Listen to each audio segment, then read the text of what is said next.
प्रिय विद्यार्थियों नमस्कार। आज हम बीएससी पार्ट फर्स्ट का जो फर्स्ट पेपर था जिसका नाम एल्गी लाइकेन एंड ब्रायोफाइटा, क्या नाम है? शैवाल, सैक और ब्रायोफाइटा, ये हम कर रहे थे। तो हमने ये स्टार्ट कर रखा है ब्रायोफाइटा। तो पिछली क्लास में हमने ब्रायोफाइटा का जो इंट्रोडक्शन था उसके बारे में हमने बात की, इनका परिचय कि ये सबसे पहले ब्रायोफाइट जो शब्द है वो किसने दिया था? वैज्ञानिक था ब्राउन, उन्होंने ये सबसे पहले ब्रायोफाइटा जो है वो दिया। फिर हमने इसके बारे में बात की थी, ये कुछ ऐसे पादप हैं जो एल्गी और लाइकेन से क्या है, विकसित प्रकार के हैं, और ये धीरे धीरे किस पर, ये टेरेस्ट्रियल प्रकार के हैं यानी स्थलीय प्रकार के।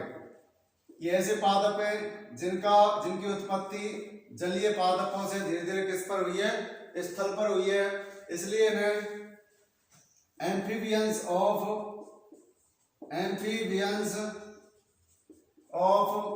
प्लांट किंगडम के नाम से भी जाना जाता है, क्योंकि इनके लाइफ साइकिल में जो जल की अति आवश्यकता जो है वो होती है। ठीक है, तो ये हमने बात की थी पिछली क्लासेज में।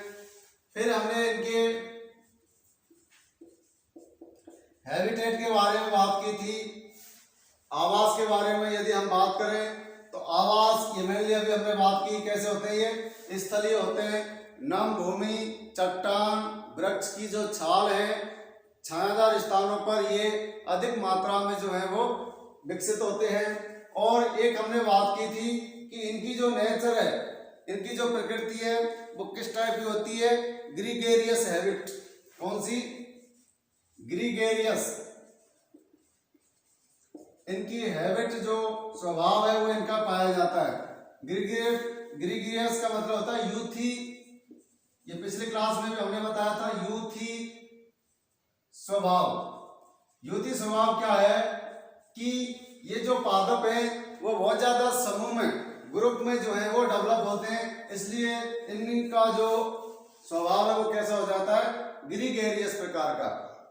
ठीक है, तो ये भी इंपॉर्टेंट है। एम्फीबियंस ऑफ प्लांट किंगडम, ये भी इंपॉर्टेंट है। तो आज हम और इनके जनरल कैरेक्टर्स के बारे में बात करते हैं। देखिए,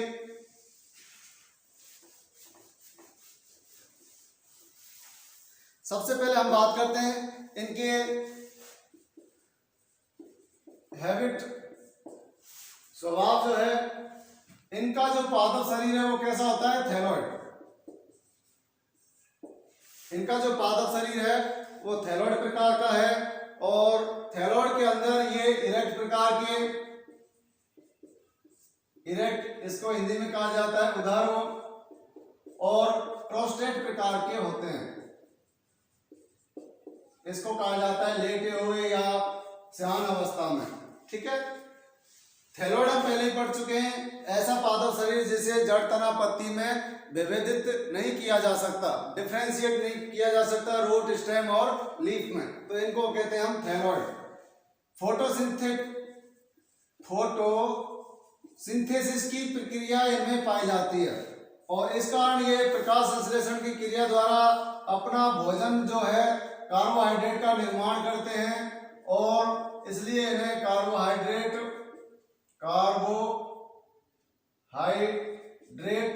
का निर्माण करते हैं, इसलिए इन्हें ऑटोट्रोफिक कहा जाता है। ये कैसे पादप होते हैं?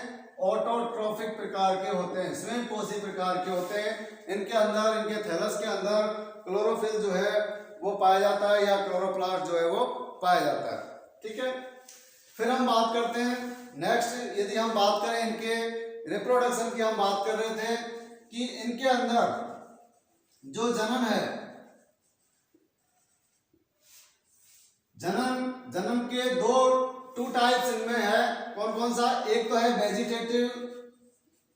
वेजिटेटिव रिप्रोडक्शन जिसको हम कायिक जनन कहते हैं, कायिक जनन, और दूसरा जो पाया जाता है उसका नाम है इनके अंदर सेक्सुअल रिप्रोडक्शन। क्या है? सेक्सुअल रिप्रोडक्शन, जिसको हम कहते हैं लैंगिक जनन। लैंगिक जनन, ये सेक्सुअल रिप्रोडक्शन इनमें क्या होता है? एब्सेंट होता है, अनुपस्थित होता है। अब देखिए हम बात करते हैं सबसे पहले कायिक जनन की। कायिक जनन के फिर अलग अलग मेथड हैं। सबसे पहले हम बात करें, पहला जो टाइप है बाई फ्रैगमेंटेशन, विखंडन की क्रिया द्वारा इनका जो पादप शरीर है किसी कारणवश दो या दो से अधिक छोटे छोटे टुकड़ों में टूट जाता है, और टूटे हुए जो पार्ट हैं थैलस के वो ग्रोथ करके नया पादप जो है वो बना लेते हैं। दूसरा जो मेथड है वेजिटेटिव रिप्रोडक्शन का वो है वाई ट्यूबर, कंद द्वारा।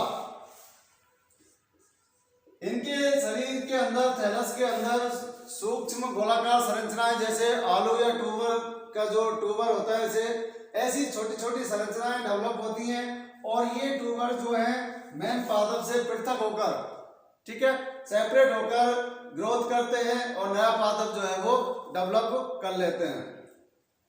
तीसरा जो टाइप है इनके अंदर वाई गेमी या गेमा। मार्केसिया के अंदर हम पढ़ेंगे कि मार्केसिया के अंदर क्या पाया जाता है?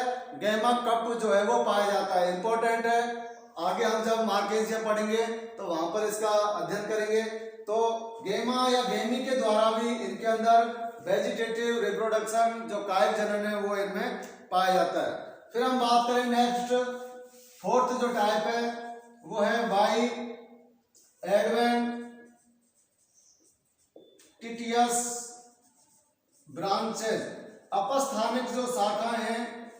अपस्थानिक शाखाओं का मतलब होता है मेन जो प्लांट जो थैलोइड प्रकार का है, थैलस प्रकार का है, उससे कुछ लेटरल साइड में कुछ एडवेंटियस ब्रांचेज निकलती हैं, और ये adventitious branch main plant body से पृथक होकर, आइसोलेट होकर या सेपरेट होकर नया प्लांट जो है वो बना लेती हैं। फिर हम बात करें नेक्स्ट, फिफ्थ जो टाइप है वो है बाई बल्बिल्स, पत्रकाएं, ठीक है। कुछ ग्राफाइट्स ऐसे होते हैं जिनके अंदर बल्बिल्स जो है वो डेवलप होती हैं, और ये बल्बिल्स जो हैं पादप शरीर से सेपरेट होकर नया प्लांट जो है वो बना लेती हैं। सिक्स जो है वो है primary by primary protonema, protonema. और सेवंथ है उसका नाम है बाई सेकेंडरी प्रोटोनीमा। देखिए प्राइमरी प्रोटोनीमा और सेकेंडरी प्रोटोनीमा, यदि हम बात करें स्पोर्स जब डेवलप होता है, अंकुरित होता है, तो उससे नया एक नई जो थैलस बनती है उसको बोलते हैं प्राइमरी प्रोटोनीमा, और उसी थैलस से जब एक नई स्ट्रक्चर और यानी नया थैलस डेवलप होता है उसको बोलते हैं सेकेंडरी प्रोटोनीमा। तो ये कुछ थैलोइड स्ट्रक्चर होती हैं जो इन ब्रायोफाइट्स में डेवलप होती हैं, इनको बोलते हैं प्राइमरी प्रोटोनीमा और सेकेंडरी प्रोटोनीमा। तो ये भी वेजिटेटिव रिप्रोडक्शन जो है वो करते हैं। और लास्ट जो है उसका नाम है थिकनिंग एपिसीज। जो ब्रायोफाइट्स जो पादप है उनके शीर्ष भाग पर, ठीक है, शीर्ष भाग पर कुछ शीर्षस्थ कोशिकाएं होती हैं। जब प्लांट बॉडी डेड हो जाती है, क्षय हो जाती है, मृत हो जाती है, तो ये जो एपिस हैं उनकी जो शीर्ष भाग की जो सेल्स हैं कुछ बनी हुई होती हैं, जीवित अवस्था में होती हैं, और अनुकूल परिस्थिति आने पर वो नया पादप जो है वो विकसित कर लेती हैं। तो ये कुछ वेजिटेटिव रिप्रोडक्शन के कुछ मेथड थे। इसके बाद हम बात करते हैं सेक्सुअल रिप्रोडक्शन। ब्रायोफाइट्स के अंदर जो जनन का या रिप्रोडक्शन का जो दूसरा जो तरीका है, जो मेथड है, वो है लैंगिक जनन, जिसको कहते हैं हम सेक्सुअल रिप्रोडक्शन। Sexual reproduction. और ये सेक्सुअल रिप्रोडक्शन जो है वो कैसा होता है, एडवांस प्रकार का गेमस प्रकार का जो है ये पाया जाता है। एडवांस और कैसा है, ऊगेमस हमने बात की थी एल्गी के अंदर, जिसके अंदर मेल और फीमेल जो गैमेट्स हैं वो आकार और आकृति में कैसे होते हैं, डिफरेंट होते हैं, तो इसको बोलते हैं हम ऊगेमस प्रकार का। तो विकसित प्रकार का इनके अंदर विषम युग्मकी प्रकार का जो है वो सेक्सुअल रिप्रोडक्शन पाया जाता है। यहां हम बात करें एडवांस का मतलब ये है कि इसके अंदर जो सेक्स ऑर्गन है, किसके अंदर, ब्रायोफाइट्स के अंदर जो सेक्स ऑर्गन है, चाहे वो एंथ्रीडियम है, एंथ्रीडियम, और चाहे वो क्या है, आर्कीगोनियम। जो एंथ्रीडियम है उसको हम बोलते हैं क्या, male reproductive organ, male sex organ, और इसको हम इस प्रकार से शो कर सकते हैं। और ये जो है आर्कीगोनियम उसको बोलते हैं फीमेल सेक्स ऑर्गन, इसको हम इस सिंबल से प्रदर्शित करते हैं। तो ये जितने भी सेक्स ऑर्गन है, चाहे मेल है चाहे फीमेल है, वो कैसे होते हैं, एडवांस का मतलब है मल्टी सेलुलर बहुकोश के प्रकार के, और कैसे होते हैं, जैकेट युक्त होते हैं, इनके ऊपर जैकेट जो है वो पाया जाता है। ठीक है, इसके बाद नेक्स्ट आ जाता है इनके अंदर जैसे फर्टिलाइजेशन।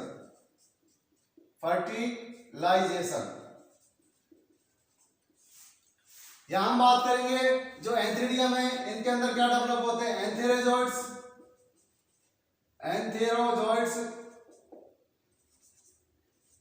और इसके अंदर जो है वो क्या होगा, यहां पर एग डेवलप होगा, फीमेल गैमेट, और ये क्या होगा, मेल गैमेट।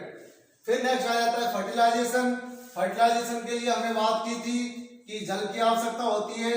जो मेल गैमेट्स हैं वो जल के द्वारा तैरते हुए कहा जाते हैं, आर्कीगोनियम के एग तक आ जाते हैं, और इनके अंदर क्या होता है, फर्टिलाइजेशन होता है, जिससे क्या बनता है, जायगोट। और ये जायगोट जो है वो डिप्लॉयड अवस्था होती है। अभी हम बात करेंगे, अब तक जो हम पढ़ रहे थे इनकी जो पहली जो अवस्था होती है उसको बोलते हैं हम क्या, गैमेटोफाइटिक स्टेज। कौन सी पहली जो अवस्था है वो कौन सी होती है, गैमेटोफाइटिक स्टेज, जो कि कैसी होती है, हैप्लॉइड। और दूसरी जो अवस्था आती है उसका नाम है स्पोरोफाइटिक, बीजांडोद्भिद अवस्था, और ये क्या होती है, ये होती है द्विगुणित या डिप्लॉयड। तो जायगोट बनते ही ये स्पोरोफाइटिक अवस्था जो है वो आ जाती है, और जायगोट अपने ऊपर ये थिक वॉल की फॉर्मेशन कर लेता है, और ये किस में डेवलप हो जाता है, ये डेवलप हो जाता है किसके अंदर, oospore में। oospore के अंदर फिर मियोसिस होता है, और मियोसिस होने के बाद इसमें पहले माइटोसिस होते हैं, और माइटोसिस होने के बाद इसमें क्या बनता है, ये स्पोरोफाइट अवस्था आती है, स्पोरोफाइट बनता है। और स्पोरोफाइट अलग अलग ब्रायोफाइट्स प्लांट के अंदर हम बात करेंगे, किसी के अंदर फुट पाया जाता है, किसी के अंदर ये एब्सेंट होता है, किसी के अंदर सीटा पाया जाता है या एब्सेंट होता है, और कैप्सूल जो है वो सभी में पाया जाता है। तो फुट, सीटा और कैप्सूल जो है वो इस स्पोरोफाइट अवस्था में पाए जाते हैं। और कैप्सूल के अंदर हम बात करेंगे, कैप्सूल जो है वो जनन से रिलेटेड स्ट्रक्चर है, इसके अंदर स्पोर्स बनते हैं, और किसी किसी के अंदर यहाँ क्या बनते हैं, इलेटर्स बनते हैं। इलेटर्स की भी हम बात करेंगे। तो ये जो स्पोर्स हैं, ये मियोसिस के दौरान स्पोर मदर सेल जो हैं उनके अंदर अर्धसूत्री विभाजन मियोसिस होता है, और वो किस में बदल जाती है, स्पोर्स में। और ये स्पोर्स कैसे होते हैं, एगोडित होते हैं, और ये स्पोर्स जर्मिनेट होकर वापस कौन सी अवस्था बना लेते हैं, गैमेटोफाइट अवस्था जो है वो बना लेते हैं। तो इस प्रकार से पहले गैमेटोफाइट, फिर स्पोरोफाइट, वापस गैमेटोफाइट और स्पोरोफाइट, ये दो अवस्थाएं जो है वो अल्टरनेट क्रम में चलती रहती हैं। इसलिए हम लास्ट में कहेंगे कि ब्रायोफाइट्स में अल्टरनेशन ऑफ जनरेशन, अल्टरनेशन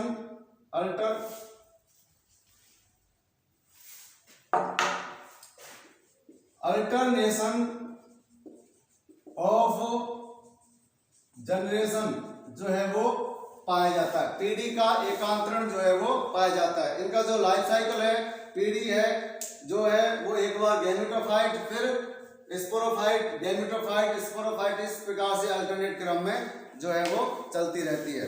तो आज की क्लास में इतना ही, आगे की क्लास में फिर हम इसी टॉपिक पर आगे चर्चा करेंगे। धन्यवाद।